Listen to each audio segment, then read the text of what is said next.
Collector साहेब नमस्कार. यशोमती मी speaker फोनवर बोलते आपल्याशी. जिल्हा सामान्य रुग्णालयातल्या गव्हर्नमेंट मेडिकल कॉलेजचे जे स्टाफ आहेत, परिचारिका आहेत, त्या माझ्याकडे आता आलेल्या आहेत. त्यांच्यामधल्या एक मेडिकल कॉलेजचा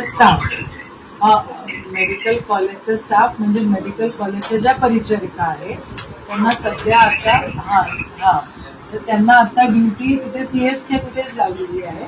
कारण मेडिकल कॉलेजचं अजून काही तेवढं काही कन्सिस्टंट झालेलं नाही आहे. तर त्यांच्यामधली एक महिला आहे, तिला म्हणजे नर्स आहे, तिच्यासोबत शिरसाट नावाच्या एका माणसाने रात्री तिला काहीतरी कडवट पाणी पाजून तिच्यासोबत नाही त्या गोष्टी केलेल्या आहेत. आणि काय होतंय, इरविनमध्ये जे कर्मचारी आहेत ते माणसं नेमतात आणि ते स्वतः ड्युटी करत नाही, ते दुसऱ्याला ड्युटी करायला लावतात, काही पैसे देतात आणि असं सगळं एकदम गोंधळ कारभार त्या ठिकाणी सुरू आहे.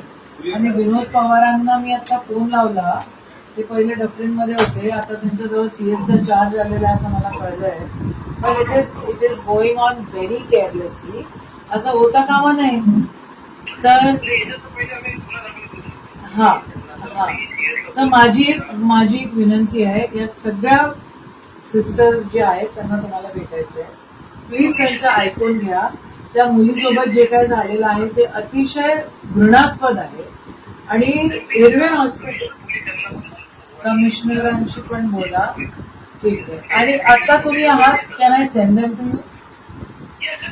बरं, आता तिथे सीसीटीव्हीच नाहीये, तर आता डीपीडीसी मधनं तिथं इरविन हॉस्पिटलमध्ये सीसीटीव्ही तरी द्या. ठीक आहे, प्लीज.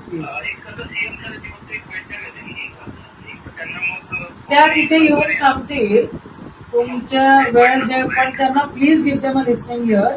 आणि उन्हाची वेळ आहे तर त्यांना आतमध्ये बसवा. ठीक आहे, प्लीज.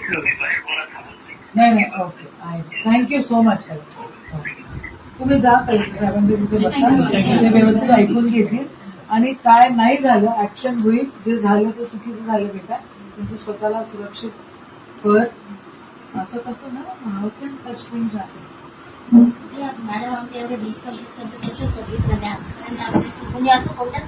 आणि गाडगे साहेब,